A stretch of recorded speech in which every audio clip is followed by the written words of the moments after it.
Two central events, death and resurrection of Jesus. One central figure about Jesus, the Nazarene. And groups of writings, the four Gospels, the epistles, otherwise known as the letters, a narrative. Luke and Acts used to be one book, and then they split it apart, but it's the writings of Acts, and then an apocalyptic writing known as Revelation.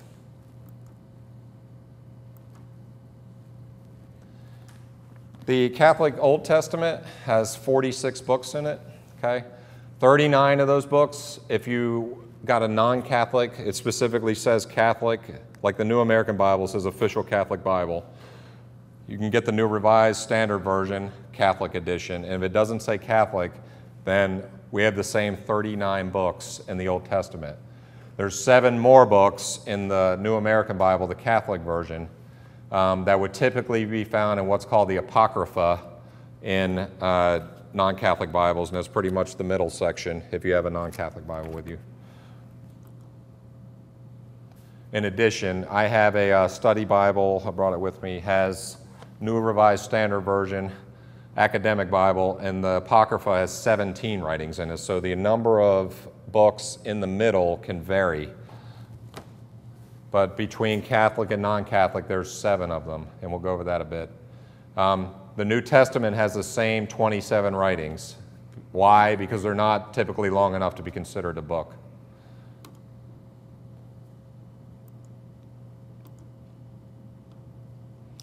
Okay, let's take a look at the Pentateuch. And this, we talked about it being like a library with a card catalog. I'm hoping you can use this as your card catalog from now on. And what I did, I put what the books are, the first 5 books, approximate dates written, and if we can't identify it to the year, which they typically cannot, it'll be a range. What section it comes out of, Old Testament. I do put the AP for Apocrypha, and then the New Testament. And what I'd like to go over quickly is, what's it all about? The word Genesis means origin. Origins of what? So it explains the origins of a lot of things. Origins of the world, origins of humanity, origins of animals, origins of plants, origins of the stars. So Genesis means origin, up to chapter 12.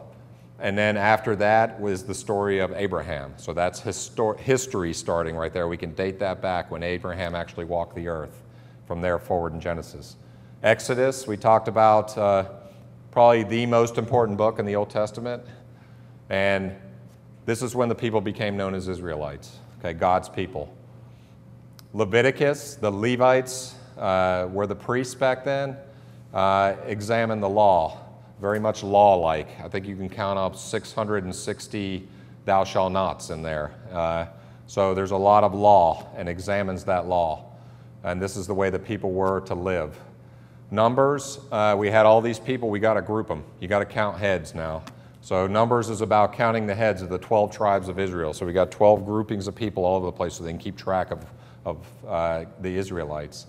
Deuteronomy, the word deutero means second, so we're going to talk about the law again, okay? And hopefully that's just helpful. I want to give you a high level of what that book is about. So if you want to look it up in your card catalog, take a look. That interests me, and maybe we'll go read some out of that portion of the Old Testament. And I'll go through these. The next is the history books. This is hardcore history. We can look back and see and know approximately when this happened in history, when the date's written. Joshua, he was responsible for getting the Israelites. You know, they brought them out of, Moses brought them out of Egypt and took them, we're going to take them into the promised land, but Moses died and Joshua took over after that, and he was responsible for getting the Israelites to the promised land of Canaan. The judges, they didn't have kings at that time, but they had, God rose up various people, judges. So they had these loose-knit tribes now, and the judges helped get them out of jams. You know, like we had prophets later, and the word prophet means he or she through whom God speaks. So we needed those people in history when the Israelites got off track to help get them back on track, and the judges were similar to that prior to when the prophets rose. Ruth, why is Ruth in there? It's kind of an interlude from reading this hardcore history, a break from history, nice bedtime story. So if you want a nice story to read, go to Ruth and try that out. 1, 2 Samuel. We wrap up with the story of Joshua and of the judges. And then we introduce, here's a big part, God says, I am your God, you are my people. But the people still said, no, we need a king. And God said, no, you don't need a king. Yes, we need a king. No, you don't. Yes, we do. Okay, you can have a king. So this is the start of the monarchy of the kings, starting with King Saul, then King David, then King Solomon, are in 1 and 2 Samuel. 1 Kings, David's son Solomon, he had a son, Rehoboam, and this is when it starts. I'll go over this in a moment, but Israel, little Israel, you see it on the news tonight. You see the Wailing Wall, that's where we're talking about here. That area was one area, united under one leader, and then it divided. You had the northern part and the southern part. And then in 1 Kings, we start going into that division between Judah in the south and Israel in the north. And there must have been, I didn't count them up, but close to 20 kings that ruled over the different areas then. So they call that the divided monarchy, but I'll get into that. 2 Kings talks about Judah in the south, Israel in the north, and then starts into the Babylonian exile. See the date, 586 BCE, before Common Era, is the same thing as BC, is when the exile, the temple was torn down and they were dispersed all over the outside lands. That's when the exile happened in 586. 1st and 2nd Chronicles, it recaps Kings one more time. You see a lot of repetition. Ezra, after that, 40 years after that, they were returning from the exile, a portion of them did, and they had to rebuild their homeland again. Okay? The tribes, the Israel in the north, fell in 722 BC, prior to the exile. And then Judah in the south remained until 586 when they were kicked out of the land. So there were 10 tribes in the north and 2 tribes in the south. The 10 tribes were lost. Only ones were left were the 2 tribes in the south. Okay? And slow me down if I'm going too fast. All the remaining descendants from that were now, for the first time, known as Jews at that point. Okay, so that kind of gives you in history about that time when they were known as Jews. Wasn't always. Nehemiah, a great layman, helped rebuild Jerusalem after they came back after the exile during the restoration period. Tobit, another interlude, break from history, light reading. Judith and Esther all fall in that category. It's just something that was inserted in there to break up this hardcore history. So you can take a read of those. And then now, you see the AP. Those are also the 7 extra books that we have in the Catholic Bible. Tobit, Judith, 1st and 2nd Maccabees. We hear the Maccabees. We read from Maccabees, specifically around Advent time. The Maccabean family, towards the end there, the pagan rulers defiled the temple.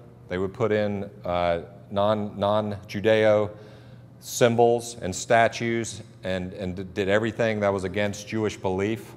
And then this family, this Maccabean family, came in and cleansed it, tore all that out. Many died because of it.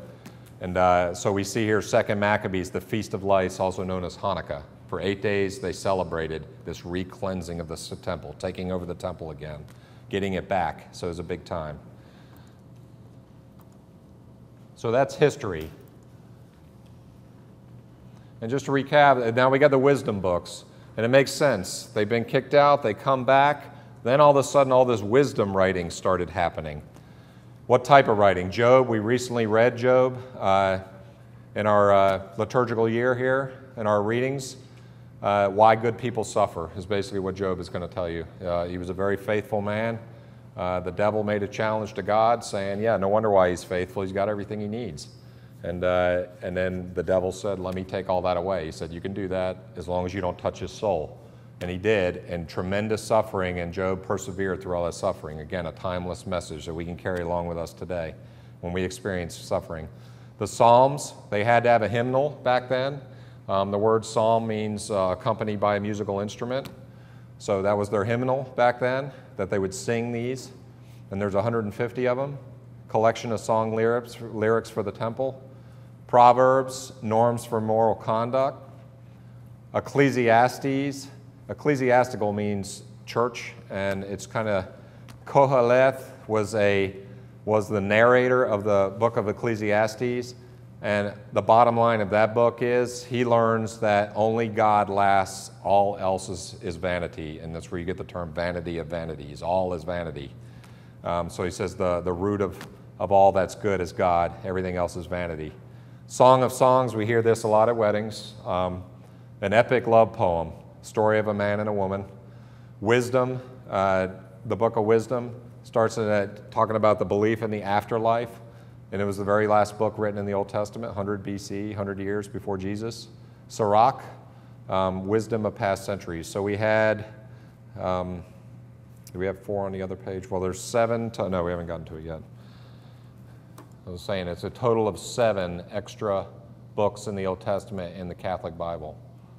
And then finally, the prophets, he or she through whom God speaks. We needed those men and women, there were men and women that God rose up throughout history to help the faithful get back on the track again. Isaiah is probably one of the most famous. Dates written, portions of Isaiah were written at different times. It wasn't all written at once. 922 to 586, 586 to 539. During the exile, chapters 40 to 50. 539 to 70 AD, or CE in theological terms, it stands for the Common Era versus AD. They're the same thing.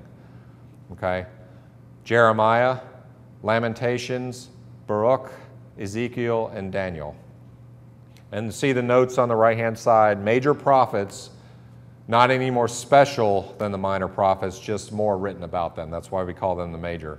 All prophets called writing prophets except Elijah, Elisha, and Nathan.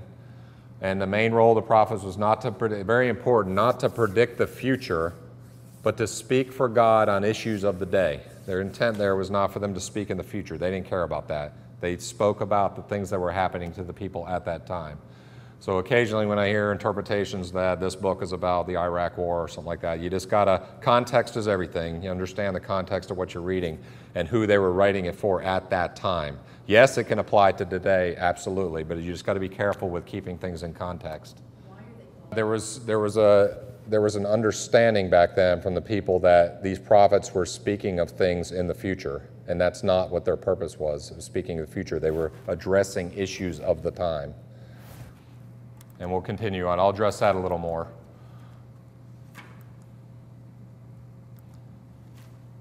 And then the minor, less lengthy prophets. Hosea, Joel, Amos, Obadiah, Jonah, Micah, Nahum, Habakkuk, Zephaniah, Haggai, Zechariah, and Malachi. Most important to read the prophet against a backdrop of the times, that's just repeating, and place where they lived and worked. What problems of this time was a particular prophet addressing? And that's taking it in context. So what I'd like is, I hopefully broke it down there, and we can use this as your Bible card catalog. So what do? Go to the card catalog, look for a topic of interest on slides 16 through 19, locate the book, chapter and verse, and then read at your leisure. And most importantly, if you get frustrated with reading, please move on, and then you can possibly come back to it at a later time. Last thing we want is getting frustrated with it, because if anybody's tried to read the whole Bible from beginning to end, you can certainly get frustrated with it because it doesn't seem to flow in an order like that, because it's a collection of books. It doesn't make sense to walk into a library, go to the very first book in the library, and start reading and read the whole library. So you use your card catalog for topics of interest. Well, we can take a break. I just got a little comical interlude there. So.